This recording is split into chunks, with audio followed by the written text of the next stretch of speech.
Forex Focus brought to you by IG. Now looking at how sticky inflation is kind of saving the US dollar and actually bringing about a lot of US dollar bullishness. And you might say to yourself, well, how can high inflation be a cause for good US dollar?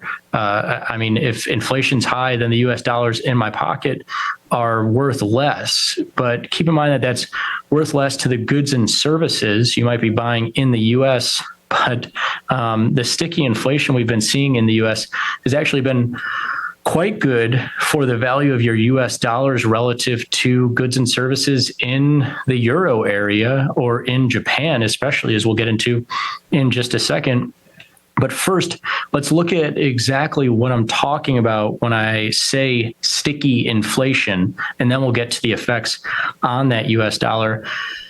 The central bankers here in the US and traders as well have really set their sights on core inflation data as the headline inflation data that includes energy and food prices has been so volatile over the course of the last 24 months. It spiked high and then came crashing lower so quickly because a lot of it having to do with that energy and food piece of it, that central bankers have really started to look at that core inflation piece, and traders as well. And as you can see here, it wasn't as high of a peak in core inflation as it was in headline inflation. Inflation, including energy and food, got all the way up to 8-9%. Only got as high as 5 or 6% in terms of core inflation, but it's been a lot stickier. And by that I mean it hasn't come off, it hasn't fallen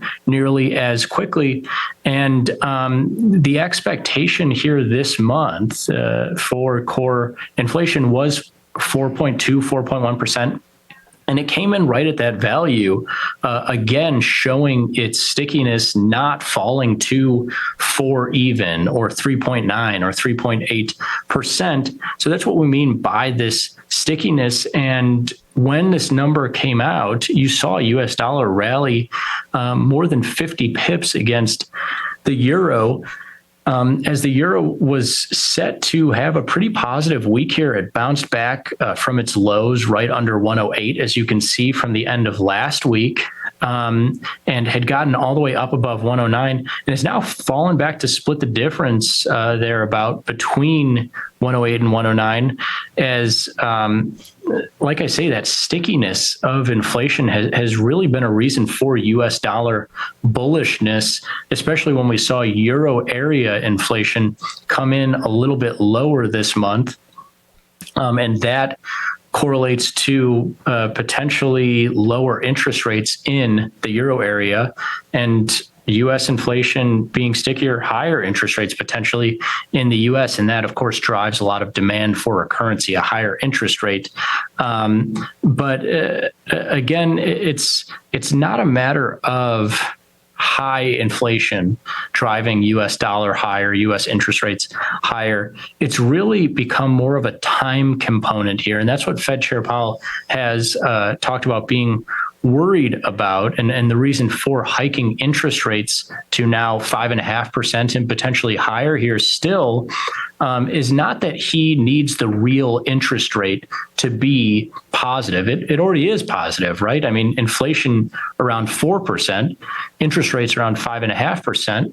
That's 150 basis points worth of buffer there.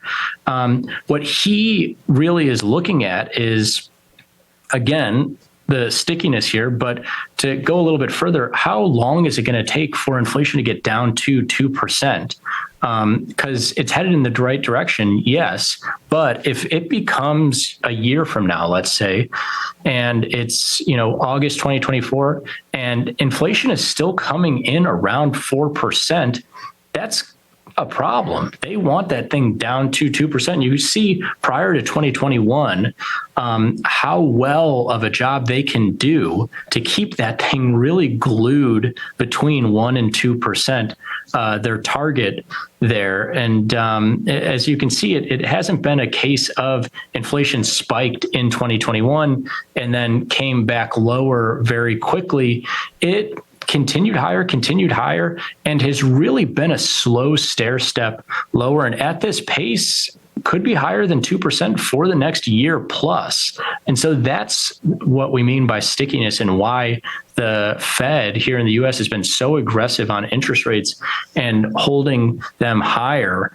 And yeah, US rates as well as dollars have really loved this inflation. It's a really positive correlation between inflation and these two markets, not only rallying on inflation's rise, but resurging the last couple of weeks. I mean, look at that US dollar bounce back the last month and a half. And it's not as pronounced in the red line there you're seeing with US interest rates, but a bounce back from lows in mid-July to get back to 5%, get back to new highs before the recent small drop-off that we saw this week. But again, keep this trend in your mind as we bounce back and forth between U.S. inflation and U.S. interest rates and U.S. dollars for the last few years here. Very similar trends that we're seeing between, one, the economic measure, and two, these two markets here. And what's really been interesting to me is that this hasn't been a scenario of inflation rose, interest rates rose, inflation peaked and kind of plateaued here, and same with interest rates. There's still almost a 50% chance that the Fed hikes again just in the remaining 3 meetings here in 2023. And so a lot of people, I think, thought, and the market projected as recently as a couple of months ago, that the Fed would get inflation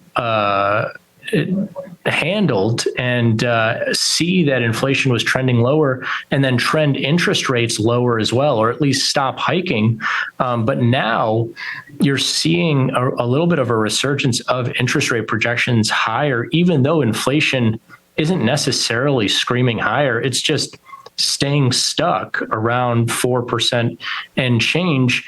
And here you have Euro core PCE to match. And a lot of the currency price action that we've been seeing between the euro and the pound and US dollar has been this battle for the stickiest inflation. And we've seen trends. A lot of the bullishness that the start of 2023 saw with the euro and with the pound, both those markets bouncing back from their lows at the end of 2022 against the dollar, was on UK inflation was still above 8-9% to start the year. Euro inflation was right in there at 7 or 8% as US inflation was trending lower. Now seeing a little bit more of a resurgence in US inflation, and euro inflation this most recent month actually came in 0.1%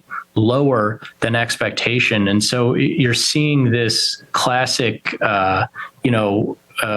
1, 2, 3 of inflation, interest rates, forex pair price action that I think you'll see continue as long as inflation stays sticky in these different places. And right now, the stickiness of U.S. inflation, though it's problematic for us consumers here in the U.S. trying to buy our goods and services, it's been really nice for U.S. dollar owners who are either trading in the forex markets or looking to go abroad. But we'll see if that stickiness continues in the future here, because just as quickly as the US dollar has resurged in the last month and a half, can give some of that away once again. Of course, forex traders will be watching this inflation and interest rate price action for that.